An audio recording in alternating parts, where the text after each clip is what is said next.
This is the result of me really trying to push myself to become a top-tier player recently. Historically, I've usually started by playing a mode for fun, and then would only start really going for it once it became clear I was capable of beating it.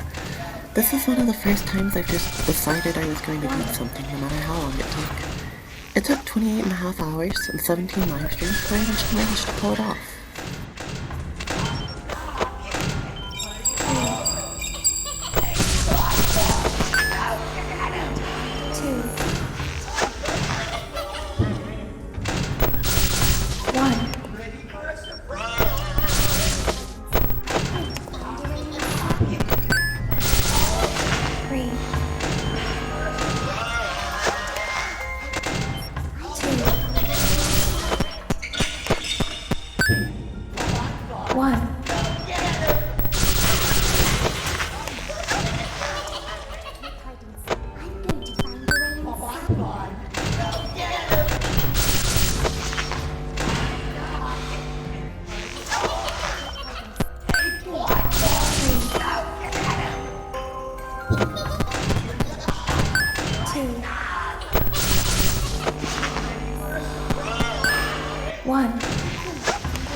This mode follows a pretty simple cycle that only takes care of a few characters. You check on Funtime Foxy roughly every 2.5 seconds, and every second Funtime Foxy check, you'll want to get Electro Bad in the mini-arenas. After your second time getting the shot characters, you want to put on the mask for Wizard Bonnie upon exiting the cameras, and repeat. Sometimes Wizard Bonnie shows up late, which can throw things off. There's a couple ways you can recover from this. I'd usually just wait for the next shot character attack. It's probably not the best approach, but it's what I was used to.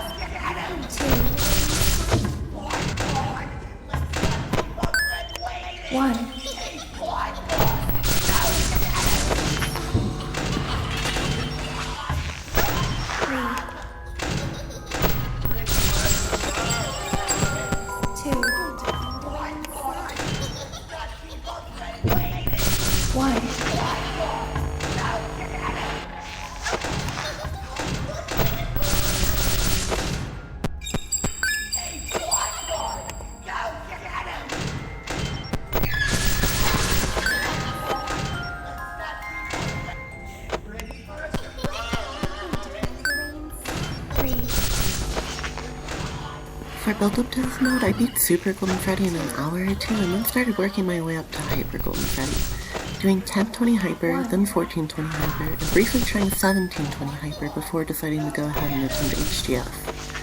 Hyper Golden Freddy took me a really long time to beat. I found myself getting really stuck towards the end, but eventually I pulled through. After that, I just added the remaining challenges and started attempting Perfect Offering, after which I found myself progressing really fast.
I didn't expect flashlight mode to be much of a problem at first, as it didn't seem that bad on my first few attempts, but I pretty quickly realized the problem.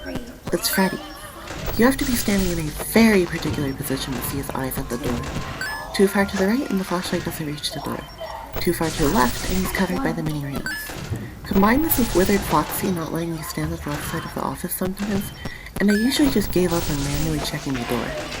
If it had been a while since I dealt with him, I'd just assume he was there and close the door. An alternative to this is to check cam 1 every time you flip up the monitor, but I didn't feel like forming that habit after I'd already spent 20 hours playing this game, so I just went with the approach of assuming he's there. If you aren't sure, just guess. Thank you, Vince, for that suggestion. 1.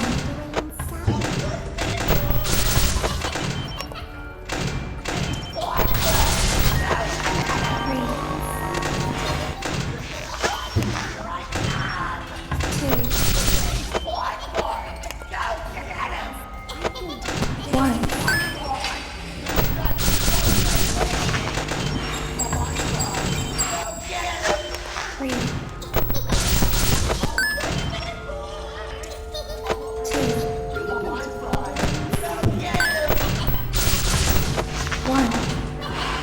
It's pretty well known at this point that power in Perfect Cacophony is actually easier than power in Hyper Golden Freddy. I've heard a lot of people say this because the Longer Nights challenge gives you an extra 1.5% of power compared to Hyper Golden Freddy, but this doesn't explain how I'd often find myself way ahead of power pace. I even hit 2 AM with 71% power remaining one time. I personally suspect that the main reason power feels so much easier is that the night is longer and therefore power is more spread out. 1. And therefore, individual mistakes don't leave as much of an impact. In Hyper Golden Freddy, a single mistake can ruin your power base, but in Perfect Cacophony, it's more about your general green running than whether or not you make any major blunders. This is also why I was able to close the door for Freddy even when I wasn't there.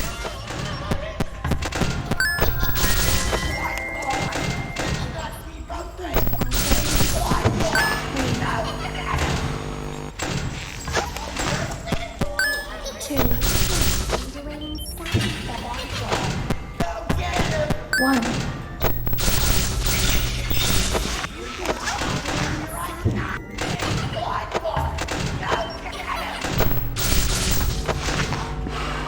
3.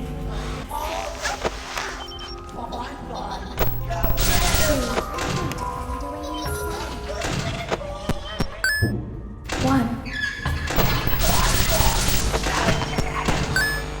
While I had a few 4 AM deaths, including a couple that were very close to 5 AM, I never did actually die at 5 AM. With that said, I found both my nerve control and my anger control to be really good with this one.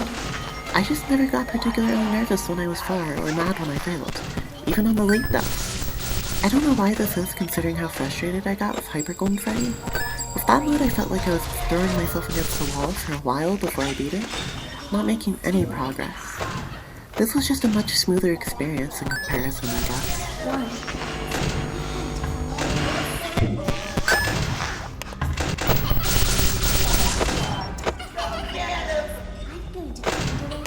3. 2. 1.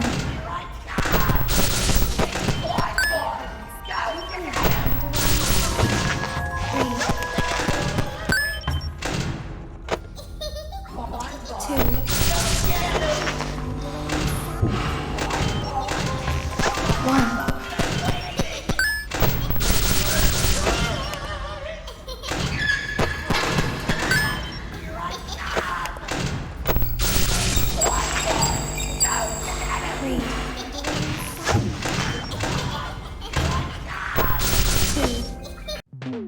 And that's Perfect Cacophony.